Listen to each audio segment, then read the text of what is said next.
जय Hind and welcome to force defence academy. This is Arya Solanki और आज हम पढ़ेंगे one sun one world one grid के बारे में। वन सन है वो, ओके गाइस। तो इसको OSOWOG भी बोला जाता है, उधर लिखा हुआ है। तो ये क्या है, ठीक है। United Nations climate change conference COP26 जो हुई थी हमारी, तो इंडिया ने ग्रीन ग्रिड इनिशिएटिव लॉन्च किया था उसमें, जो था one sun one world one grid के नाम से, to create a global solar power grid. Global solar power grid मतलब 24 आवर्स, हर जगह 24 आवर्स जो है सोलर एनर्जी मिले। अब ये कैसे पॉसिबल है, क्योंकि sun is only for half day और बाकी का बचा हुआ रात हो जाती है, ठीक है। तो कम से कम हर कंट्री में 8 से 9 घंटे का अंधेरा तो रहता ही है, ठीक है। तो अब उस टाइम पे सोलर एनर्जी कैसे एक्सट्रैक्ट होगी? तो half part of the world जहाँ पर सन नहीं रहता है, ठीक है, that is the night, and half part of the world जहाँ पे सन रहता है, that is the day.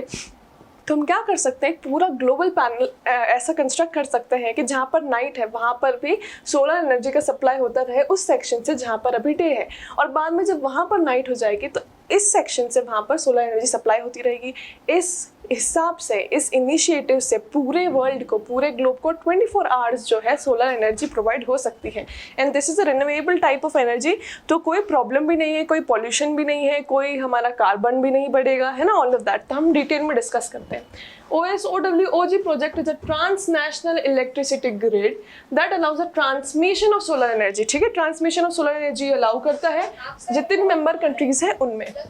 Some places get abundant sunlight, कोई कोई प्लेसेस होती है जहाँ पे बहुत सनलाइट होती है, ठीक है। कोई कोई प्लेसेस होती हैं जहाँ पर बिल्कुल सनलाइट नहीं होती है, तो depends on the revolution and the rotation of the earth, ठीक है।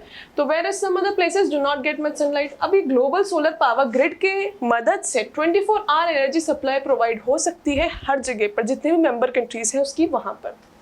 करंटली 124 कंट्रीज ने एग्री किया है इस चीज़ से, ठीक है, और इसका इंटरनेशनल सोलर अलायंस नाम रखा गया है। Although the name mentions solar power, OSOWOG aims to put investments to utilize all the renewable energy। तो अभी स्टार्टिंग हमने सोलर पावर से करी है, बट इसमें धीरे धीरे सारे टाइप्स की रिन्यूएबल एनर्जी भी इंक्लूड होने का कंसेप्ट है। इसके बेनिफिट्स क्या क्या है? ये हमारा फॉसिल फ्यूल्स पर डिपेंडेंस कम कर देगा, फर्स्ट ऑफ ऑल, ठीक है। रिन्यूएबल एनर्जी पे शिफ्ट कर देगा, जो हम सब बहुत ज़्यादा चाहते हैं in order to improve our climate conditions. और ये हमारा क्लाइमेट चेंज को भी स्लो डाउन कर देगा, क्योंकि कार्बन एमिशन जो है, ग्रीन हाउस गैसेस का एमिशन, ये सब कम हो जाएगा, पॉल्यूशन कम हो जाएगा, ठीक है। OSOWOG project can provide access to clean and sustainable energy, very much important. अभी हमारा एक शिफ्ट देख रहे हैं हम फॉसिल फ्यूल से, ऐसे टाइप की एनर्जी से जो पॉल्यूशन कॉज करता है, to an energy that is clean and sustainable and renewable, ठीक है। It will accelerate the energy transformation from fossil fuel to clean energy, same point है, उसको अलग तरीके से मॉडिफाई कर दिया है। This project will significantly reduce energy prices, ठीक है। तो अभी फॉसिल फ्यूल, क्योंकि फॉसिल फ्यूल कम होता जा रहा है, डिमांड ज़्यादा होती जा रही है, तो डिमांड और सप्लाई के हिसाब से फॉसिल फ्यूल के प्राइस भी बढ़ते जा रहे हैं, बट रिन्यूएबल एनर्जी का सप्लाई कभी कम नहीं हो सकता, ठीक है। That is what is called renewable energy. तो हमारा जो कॉस्ट जा रहा है फ्यूल्स में, वो भी कम हो जाएगा, ठीक है।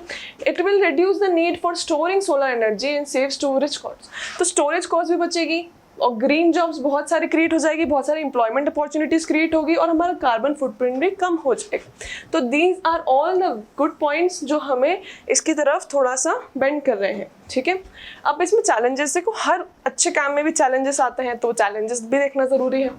Practicality of OSOWOG should be studied thoroughly because transmission to long distance can be expensive। तो हाँ, फ्यूल में चार्ज कम हो सकता है, रिन्यूएबल एनर्जी में शिफ्ट हो सकता है, क्लीन सस्टेनेबल एनर्जी भी हो रहा है, बट जो हमारे ट्रांसमिशन की बात हो रही, तो ऐसा नहीं है कि देवास टू इंदौर ट्रांसमिट करना है, 30 किलोमीटर का ट्रांसमिशन नहीं है उसमें ट्रांसमिशन है hundreds and thousands of kilometre का। तो ये this can be very much expensive. तो इसको थरली रीड करना चाहिए, थरली स्टडी करना चाहिए।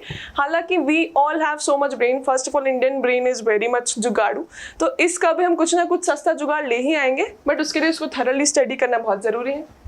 Project requires huge capital investment, जो कि मिल रहा है, बहुत सारे कंट्रीज में पिच इन कर रही हैं, and with all the member countries capital भी अरेंज हो जाएगा, उसकी कोई प्रॉब्लम नहीं है। तो कंक्लूजन में यही है कि one sun one world one grid जो है बहुत ज़्यादा रिवॉल्यूशनराइज कॉन्सेप्ट है, बहुत अच्छा कंसेप्ट है, इंडिया ने प्रेजेंट किया है, बहुत अच्छी बात है ये। तो it will accelerate energy transition to clean and sustainable energy, जो पूरी दुनिया चाहती है। तो पहले अभी इंडिविजुअली हो रहा था, हर कंट्री अलग अलग तरीके से अपना रिन्यूएबल एनर्जी शिफ्ट कर रही थी, बट इस कंसेप्ट अलग से सारी कंट्रीज एक साथ ही कर सकती हैं। तो वो वाली बात होती है ना कि अकेले करते तो बहुत ज़्यादा टाइम लगता है, बट सब मिलके करते हैं एज अ टीम तो बहुत जल्दी होता है और बहुत सारी ऐसी प्लेसेस भी कवर हो जाती हैं जो ही नहीं कर सकती थी या जिनके पास इतना कैपिटल नहीं था। तो this is a very good team initiative, global team initiative, ठीक है। तो this was all about this particular topic. I hope you understood the points. जितने भी पॉइंट्स हैं बहुत अच्छे हैं, आप इनको प्रेजेंट करिएगा आपके इंटरव्यू में या जीडी में। And for more such video subscribe to our channel. Jai Hind.